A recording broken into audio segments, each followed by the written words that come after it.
नमस्कार, स्वागत है आपका सुनिए सरकार में। मैं अभिसार शर्मा और कार्यक्रम शुरू करने से पहले एक बार फिर आप सबसे मेरी अपील कि मेरे इस कार्यक्रम को व्हाट्सएप और एसएमएस के जरिए कम से कम अपने 5 दोस्तों के साथ साझा कीजिए, फॉरवर्ड कीजिए।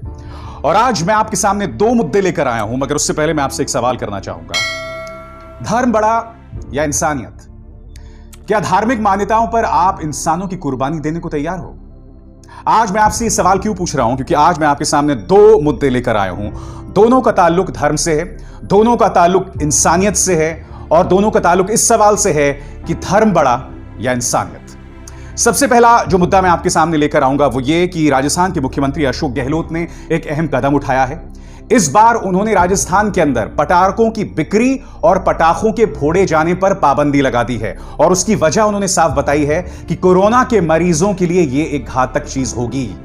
अगर दिवाली में पटाखे फोड़े जाएंगे तो इससे कोरोना के मरीजों को जबरदस्त आघात पहुंचेगा, उन्हें बहुत तकलीफ होगी।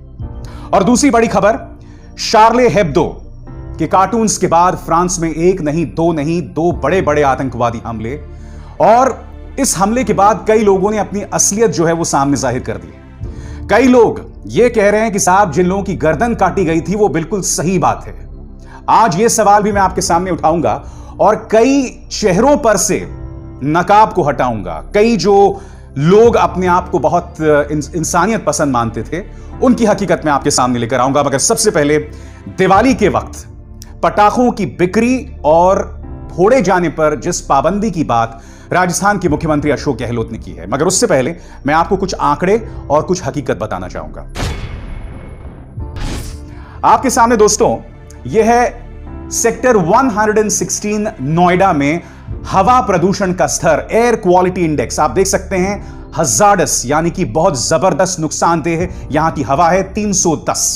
यह है नोएडा सेक्टर 116। अब आपके सामने ग्रेटर नोएडा 729, 729 है यहां का एयर क्वालिटी इंडेक्स, और यहां पर भी स्तर जो है वो है अति गंभीर का। अब इसके बाद हम आते हैं IIT शाहदरा दिल्ली, यहां पर 255, यहां पर भी एयर क्वालिटी इंडेक्स जो है सामान्य नहीं है, वो लगातार बढ़ा हुआ है। आगे देखें आपके सामने आनंद विहार दिल्ली 444, यह आता है हैजार्डस की कैटेगरी में, यानी कि जबरदस्त नुकसान दे रहा है ये लोगों को। और उसके बाद अंत में आपके सामने यह है लोनी गाजियाबाद उत्तर प्रदेश, और यहां पर भी एयर क्वालिटी इंडेक्स जो है वो है 490, जिससे आप ये देख पा रहे हैं दोस्तों कि इस वक्त हमारा जो हवा है, हमारी जो हवा है उसकी हालत इतनी खराब है। और इतनी खराब क्यों है? क्योंकि पंजाब और हरियाणा जैसे राज्यों में जो किसान हैं उन्होंने फसल से जो भूसा निकलता है पराली जलाने का काम किया है। नतीजा, दिल्ली, नोएडा और हरियाणा के कई शहरों में वायु प्रदूषण बढ़ रहा है। अब यह खबर देखिए दोस्तों, यह खबर यह है कि इस वायु प्रदूषण के चलते NCR में, यानी कि दिल्ली, नोएडा और गुरुग्राम में कई जो कोविड के मरीज थे जो ठीक हो गए थे, वो लोग वापस अस्पताल जा रहे हैं। जी हां, इस वायु प्रदूषण के चलते कई लोग वापस जा रहे हैं। और खबर क्या है मैं आपको त्वरित पढ़ के सुनाना चाहूंगा, अंग्रेजी में है और फिर मैं उसका तर्जुमा करूंगा। For several such patients, this year's pollution season has been a double whammy. Barely back on their feet after testing negative for the virus, the harmful air has worsened an already precarious health situation, with the air quality index AQI across the NCR cities of Gurugram, Noida and Ghaziabad staying mostly in the poor or very poor levels in October. Several hospitals are witnessing a spike in recovered COVID patients reporting respiratory complications caused by pollution such as obstructive pulmonary disease, recurrence of cough and breathlessness. अभी मैंने आपको बताया था इस वक्त air quality index क्या है। गाजियाबाद, नोएडा, गुरुग्राम, दिल्ली, हर जगह बद से बदतर हालात हैं और कोरोना के मरीज वापस अस्पताल जा रहे हैं। क्यों? क्योंकि वायु प्रदूषण जो है वो बढ़ रहा है पराली जलाए जाने के चलते। अब कल्पना कीजिए दोस्तों, इन्हीं हालात में आप दिवाली वाले दिन, और आप जानते हैं पटाखे सिर्फ दिवाली वाले दिन नहीं चलते हैं, 1 या 2 दिन पहले से जलने शुरू हो जाते हैं पटाखे और आने वाले 1 या 2 दिन तक जलते रहते हैं। मगर दिवाली वाले दिन जो प्रदूषण होता है पटाखों के साथ, पटाखों के चलते, वो अप्रत्याशित है। मैं आपको बताना चाहूंगा दोस्तों, अशोक गहलोत ने क्या कदम उठाया है। आपकी स्क्रीन पर ये इनके ट्वीट हैं। State government has taken the decision to ban the sale and bursting of firecrackers in order to protect health of COVID-infected patients and public from poisonous smoke emanating due to fireworks. In this challenging corona pandemic time, protecting lives of people is paramount for government. यानी कि सरकार ने यह फैसला किया है कि पटाखों की बिक्री ही नहीं बल्कि उसके फोड़ने पर भी पाबंदी होगी। क्यों? क्योंकि जो कोरोना के मरीज हैं, प्रदूषण के चलते उनकी हालत बद से बदतर होती जा रही है। और कल्पना कीजिए ऐसे हालात में अगर आप पटाखे फोड़ेंगे तब क्या होगा। यह है चिंता राजस्थान के मुख्यमंत्री अशोक गहलोत की। वो आगे ये भी कहते हैं, The poisonous smoke emanating from fireworks is a health hazard for COVID-19 patients as well as those suffering from health ailments and breathing problems. In such a situation, people should avoid fireworks during Diwali. मैं कहूंगा अशोक गहलोत का ये जो फैसला है ना दोस्तों, वो बहुत बोल्ड फैसला है। और क्यों? क्योंकि आप जानते हैं जैसे अशोक गहलोत ने दिवाली पर पटाखे फोड़ने को लेकर पाबंदी की घोषणा की, यकीनन कई जो धार्मिक संगठन हैं वो इसे हिंदू धर्म पर हमला बोलना शुरू कर देंगे। जबकि आप जानते हैं, मैं आपको बतला चुका हूं, दो बड़ी खबर दे चुका हूं कि इस वक्त वायु प्रदूषण सारे रिकॉर्ड्स तोड़ रहा है, नंबर एक। दूसरी खबर मैंने क्या दी?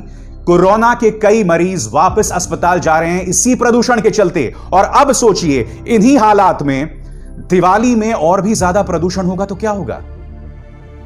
मैं ये बात आपसे सिर्फ इसलिए नहीं कह रहा हूं दोस्तों क्योंकि मैं खुद 12 दिन गंभीर हालत में था एक अस्पताल में कोरोना की वजह से। और क्या आप जानते हैं, मुझे सिर्फ कोरोना नहीं था बल्कि कोरोना और निमोनिया दोनों था। और आज भी मुझे अस्पताल से रिहा हुए 1 महीने से ज्यादा हो गया दोस्तों। आज भी मैं एक किस्म की वीकनेस महसूस करता हूं, सांस लेने में मुझे तकलीफ होती है, मेरे जो शुगर यानी कि जो मेरा शुगर का स्तर है वो बढ़ा हुआ है। कोरोना का मरीज जब ठीक भी हो जाता है उसे कई चुनौतियों का सामना करना पड़ता है। और इन्हीं चुनौतियों को समझते हैं राजस्थान के मुख्यमंत्री अशोक गहलोत और उन्होंने इस कदम की घोषणा की है। आज मैं एक अपील करना चाहूंगा देश के प्रधानमंत्री नरेंद्र मोदी से। प्रधानमंत्री, आपको याद होगा कि जब लॉकडाउन शुरू हुआ था तब आपने 2 अपील की थी। आपने कहा था कि थाली बजाओ ताली बजाओ, और पूरे देश में कई जगहों पर थाली ताली बजने लग गई थी। फिर आपने कहा था मोमबत्ती जलाओ, नतीजा यह हुआ कि हर जगह मोमबत्तियां जल रही थी। बिहार में तो कुछ लोगों ने अपने घर भी जला दिए थे अति उत्साह में। प्रधानमंत्री, मुझे लगता है यह अपील सिर्फ अशोक गहलोत को नहीं करनी चाहिए, यह अपील आपको करनी चाहिए क्योंकि आप जानते हैं कि आपने कोरोना संकट को गंभीरता से लिया है और आप यह भी जानते हैं कि इसकी क्या गंभीरता है। और देखिए, मैं अपने दर्शकों से कहना चाहूंगा, कोरोना सिर्फ कोरोना बीमारी नहीं है। कोरोना बीमारी के बाद के जो हालात हैं मरीजों के लिए वो चुनौतीपूर्ण हैं। कई लोग उससे उबर नहीं पा रहे हैं, कई लोगों को तकलीफें हो रही हैं। आज मैं भी जब आपके सामने बैठा हूं तो मैं नहीं जानता हूं कि आज से 10 दिन बाद कहीं पे मुझे दोबारा अस्पताल ना जाना पड़े, क्योंकि अभी भी जो मेरे पैमाने हैं, पैरामीटर्स हैं, चाहे शुगर हो, वो सामान्य नहीं है। इसलिए मैं चाहूंगा कि प्रधानमंत्री आप इस बात को लेकर लोगों से अपील करें कि वो इस दिवाली को पटाखे ना फोड़ें। और इन 3 चेहरों पर को देखिए, उत्तर प्रदेश के मुख्यमंत्री योगी आदित्यनाथ, दिल्ली के मुख्यमंत्री अरविंद केजरीवाल और तीसरे महाराष्ट्र के मुख्यमंत्री उद्धव ठाकरे। मैं इन तीनों की बात इसलिए कर रहा हूं क्योंकि इन तीनों जगहों पर इस वक्त इन राज्यों के कई शहरों में हालात बद से बदतर हैं, कोरोना को लेकर और प्रदूषण को लेकर भी। मेरी आप तीनों से अपील की है, अपील आपको करनी चाहिए। और मैं कहता हूं 2 कदम आगे जाकर सभी मुख्यमंत्रियों को एक साझा अपील करनी होगी।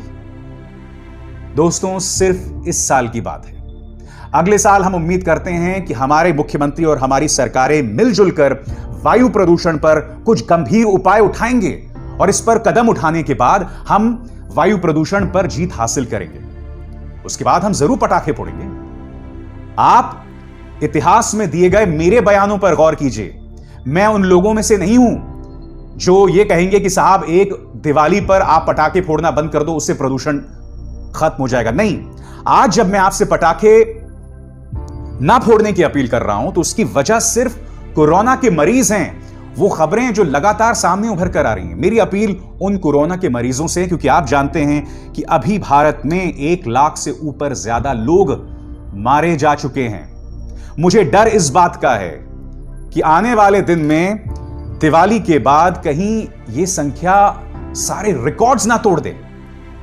इसलिए आप और हम गंभीरता से इस पर विचार करें और इसे धर्म से दूर रखें। कई लोग आपको बरगलाने की कोशिश करेंगे, आपको भटकाने की कोशिश करेंगे कि देखिए साहब, हिंदू धर्म खतरे में है, ये मुख्यमंत्री हमारे धर्म पर हमला कर रहे हैं। नहीं दोस्तों, ये सवाल धर्म का नहीं है। हमारे जो कोरोना के मरीज हैं, जो अभी बाहर हैं या इस वक्त अस्पताल में हैं, ये उनके लिए मेरी आपसे हाथ जोड़कर प्रार्थना है। इसे धर्म का मुद्दा मत बनाइए। और अब जरूरी हो जाता है कि हम बात कर रहे हैं शार्ले हेब्दो के कार्टून से मचे बवाल की और उसी के चलते फ्रांस में हुए आतंकवादी हमलों की। दोस्तों, फ्रांस में 2 बड़े हमले हुए हैं जिसमें लोगों की गर्दन रेती जा चुकी है, गर्दन काटी जा चुकी है। और क्यों हुआ ये? इसलिए हुआ है क्योंकि एक अध्यापक ने शार्ले हेब्दो नाम की एक पत्रिका में छपे कार्टून को लोगों के सामने पेश किया था। इस कार्टून में पैगंबर साहब के बारे में जिक्र था और नतीजा यह हुआ कि एक शख्स ने गुस्से में आके उनकी गर्दन काट दी। बात यहां नहीं रुकी, एक और जगह हमला होता है, 2 या 3 लोग और मारे जाते हैं इसी तरह से गर्दन रेत कर। दुख की बात यह है दोस्तों कि लोग इस गर्दन रेते जाने को सही ठहरा रहे हैं और इसमें कोई कम अक्ल या कम पढ़े लिखे लोग नहीं हैं। कई पढ़े लिखे लोग भी हैं, कई ऐसे लोग भी हैं जिनके कंधों पर यह जिम्मेदारी है कि वो एक देश को आगे ले जाएं, एक देश की सोच पर असर डालें। वो लोग भी इस आतंकवादी हमले को, इस हमले को जायज ठहरा रहे हैं। सबसे पहले मैं आपको इन 2 चेहरों से आपका परिचय कराना चाहूंगा। इन दोनों चेहरों को आप जानते होंगे, जाने माने कवि मुनव्वर राणा और राजनेता असदुद्दीन ओवैसी। आप ये उम्मीद करेंगे दोस्तों कि जाने माने कवि मुनव्वर राणा लोगों से शांति की अपील करेंगे और चूंकि असदुद्दीन एक राजनेता हैं और राजनेताओं की आदत होती है आम जनता को भड़काने की, तो वो शार्ले हेब्दो के मुद्दे पर लोगों को भड़काएंगे। सबसे पहले मैं आपको बतलाना चाहूंगा कि मुनव्वर राणा ने क्या कहा है। मुनव्वर राणा कहते हैं कि अगर मैं उस विद्यार्थी की जगह होता तो मैं भी उस आदमी की गर्दन काट देता जिसने पैगंबर साहब का मजाक उड़ाया है, और मैं उस व्यक्ति की भी गर्दन काट देता जिसने भगवान राम का मजाक उड़ाया है। इन्होंने आगे ये जाके भी कहा है। सबसे पहले तो मैं आपसे अपील करना चाहूंगा मुनव्वर राणा साहब कि आपकी सोच पर मुझे तरस आता है। आपके एक एक शब्द पर कई लोग इंस्पायर्ड हैं, कई लोग प्रेरित हैं और आप इतनी घटिया बात कह सकते हैं। और मेरी आपसे अपील कि कृपया भगवान राम को अपनी इस सोच से दूर रखें। कृपया पैगंबर साहब को अपनी इस घटिया सोच से दूर रखें। बाद में फिर आप इंटरव्यूज देने लगे कि साहब ऐसा मैंने नहीं कहा था, मुझे गलत समझा गया, तमाम चीजें आप कहते रहे। मुझे किसी ने कहा कि नहीं साहब, हो सकता है कि उनकी उम्र बढ़ रही है इसलिए उन्होंने ऐसी बातें कह दी। नहीं साहब, ऐसा नहीं। सिर्फ मुनव्वर राणा ऐसा नहीं कह रहे। कई सुलझे हुए, जिन्हें हम सुलझी हुई सोच का व्यक्ति मानते थे, वो भी इसे जायज ठहराने का काम कर रहे हैं। मैं आपको यह बतलाना चाहूंगा मुनव्वर राणा साहब कि कई लोगों ने, कम से कम 100 जाने माने भारतीय नागरिकों ने फ्रांस में हुए आतंकवादी हमलों की मजम्मत की है, उसकी आलोचना की है। और इनमें से कौन कौन है आपके स्क्रीन पर? नसीरुद्दीन शाह, जावेद अख्तर, प्रशांत भूषण, डांसर कोरियोग्राफर मलिका साराभाई और पुलिस ऑफिसर जूलियो रिबेरो, इसमें कई मुसलमान भी शामिल हैं। नसीरुद्दीन शाह और जावेद अख्तर, इन दोनों ने इन आतंकवादी हमलों की कड़े शब्दों में आलोचना की है। मगर मुनव्वर राणा साहब, निहायत ही शर्मनाक सोच। और मैंने आपको कार्यक्रम की शुरुआत में बताया था कि मैं ये उम्मीद कर रहा था कि राजनेता इस पर भड़काने का काम करेंगे। असदुद्दीन ओवैसी का एक बयान मैं आपको सुनाना चाहता हूं जो उन्होंने एक चुनावी रैली में कही। यहां पर असदुद्दीन ओवैसी ये कह रहे हैं कि हम इस आतंकवादी आलोचना की आलोचना करते हैं, मगर हम भारत सरकार से अपील करते हैं कि इन कार्टून्स वाले मुद्दे को वो फ्रांस सरकार से उठाएं। सुनिए। कि हमने जनाब जयशंकर साहब को 2 दिन पहले खत लिखा, भारत के हमारे फॉरेन मिनिस्टर को, और हमने उनसे कहा कि हम अपनी तरफ से कहा कि हम जो फ्रांस में स्कूल टीचर की जो गर्दन काटी गई, हम उसकी मजम्मत करते हैं। हम हर दहशतगर्द वाक़े की मजम्मत करते हैं, क्योंकि ये दीन इस्लाम और रसूलुल्लाह सल्लल्लाहु अलैहि वसल्लम की सुन्नत और तालीमात के खिलाफ। वहीं पर हमने हुकूमत हिंद से ये बात का मुतालबा किया कि वो हुकूमत फ्रांस से हमारे जज्बात की और हमारे तकलीफ को उस हुकूमत के सामने रखें कि किस तरह से अल्लाह के रसूल सल्लल्लाहु अलैहि वसल्लम के कार्टून बनाए गए। तो सुना आपने, असदुद्दीन ओवैसी चाहते तो उन आतंकवादी हमलों की आलोचना न करते, मगर उन्होंने एक बैलेंस बनाया। उन्होंने आतंकवादी हमलों की आलोचना की जो गलत है, और दूसरी तरफ उन कार्टून्स की भी उन्होंने मजम्मत की जो गलत है। और मैं आपको एक बात बतला दूं, आपको कई लोग जो बता रहे हैं ना कि शार्ली हेब्दो जो है वो इस्लाम विरोधी है, ऐसा कुछ नहीं है दोस्तों। अब मैं आपको एक खबर दिखाता हूं और उसका एक हिस्सा पढ़ाता हूं। Around the time of 2011 controversy over its Muhammad issue, the magazine's editor noted that the publication had been sued 13 times by Catholic organizations but only once by a Muslim one. Below are some of many Charlie Hebdo magazine's covers taking aim at Christian icons and church leaders over the years. यानी कि church ने कम से कम 13 बार शार्ली Hebdo के खिलाफ मुकदमे दर्ज किया है, उन्हें सू किया है।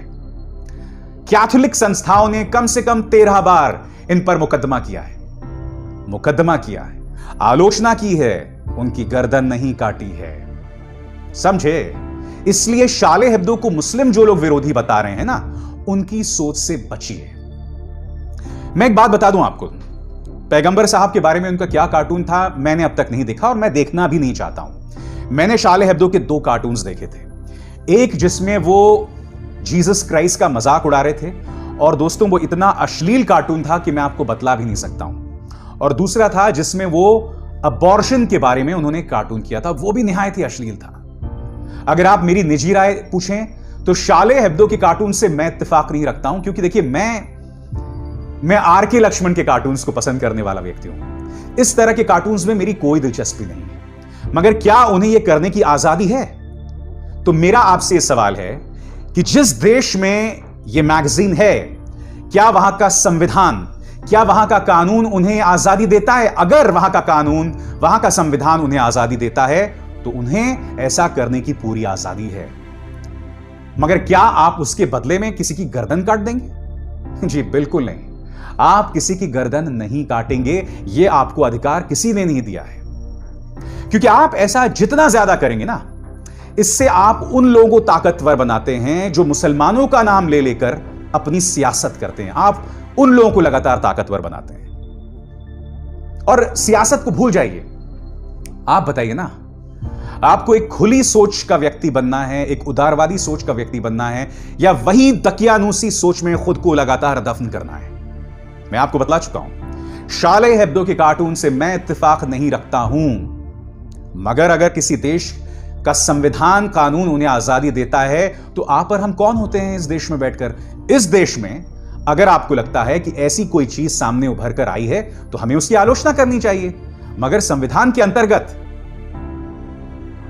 मैं नहीं भूला हूं उत्तर प्रदेश के जिस कमलेश को मौत के घाट उतार दिया गया था, जब वो जिंदा था तो कई मुसलमान नेता कहते थे कि साहब इसे सजाए मौत दे दी जाए। अगर उनका अपराध सजाए मौत का प्रावधान रखता है तो बिल्कुल दीजिए सजाए मौत, मगर हमारे देश में ईश निंदा पर या भगवान की तौहीन करने पर सजाए मौत का प्रावधान नहीं है। देखिए, दोहरे मापदंड नहीं हो सकते। हम ये नहीं कह सकते कि साहब जो गाय के नाम पर लोगों की हत्या कर रहा है वो तो आतंकवादी है, मगर जो कार्टून पर किसी की गर्दन रेत रहा है वो आतंकवादी नहीं है। ये दोहरे मापदंड नहीं हो सकते। और आप जानते हैं कि पिछले 6 सालों में मेरी जो पत्रकारिता रही है, मेरे धर्म यानी हिंदू धर्म में जो कट्टर सोच के लोग हैं, उनकी उस सोच को लेकर उनसे संवाद बनाना, उन्हें यह बतलाना कि भाई तुम जो कर रहे हो वो गलत कर रहे हो, उसके जरिए तुम मेरे धर्म को बदनाम कर रहे हो। क्योंकि मैं भी धार्मिक हूं, मेरा भी हिंदू धर्म में विश्वास है। मैं नहीं बोला हूं, शायद मैं 4th-5वीं कक्षा में था और हम लोग दिल्ली आए थे। हमारा ट्रांसफर हुआ था गुवाहाटी से दिल्ली में, और मेरे पापा मुझे लाए थे जामा मस्जिद, दिल्ली के जामा मस्जिद, और हम लोग अंदर गए थे। और चूंकि एक ऐसी जगह है जहां लोग सजदा करते हैं अपने ईश्वर के सामने, अपने खुदा के सामने, तो जब मैं और मेरे पापा वहां बैठे तो मेरी जो एक स्वाभाविक प्रतिक्रिया थी वो थी दोनों हाथों को जोड़ना। मगर फिर जब मैंने दोनों हाथों को जोड़ा और फिर मैंने अपने पिता से पूछा कि जो आसपास लोग बैठे हुए हैं वो तो कोई हाथ नहीं जोड़ रहा है, तो मेरे पिता ने मुझे कहा, और मुझे अब तक याद है, मेरे पिता ने कहा, देखो बेटा, हमें ईश्वर से संवाद बनाना है। उससे संवाद बनाने के अलग अलग तरीके हो सकते हैं। तुम्हारा तरीका एक टोपी पहनने वाले व्यक्ति से अलग है, मगर मकसद और उद्देश्य हमारा वही है। आज मैं उसी सीख की डोरी को थामे चल रहा हूं अपनी जिंदगी में। उस घटनाक्रम को कई साल गुजर चुके हैं, मगर मैं उस शिक्षा को नहीं भूला हूं। आज मेरे धर्म के अंदर जो कट्टर सोच रखते हैं, मेरा उनसे भी मैं जो लगातार अपील करता हूं, तो कि तुम क्या चाहते हो कि कल के वक्त जाकर हिंदू धर्म बदनाम हो जाए? बिल्कुल उसी तरह से जिस तरह से इस्लाम की जो कट्टर सोच का पालन करने वाले लोग उसे बदनाम कर रहे हैं। तुम क्या चाहते हो बताओ। इसलिए जब मैं आपसे सवाल पूछता हूं कि धर्म बड़ी या इंसानियत, तो इसका बहुत आसान सा जवाब है इंसानियत। क्योंकि जब इंसान ही नहीं रहेंगे कि धर्म का पालन कौन करेगा भाई?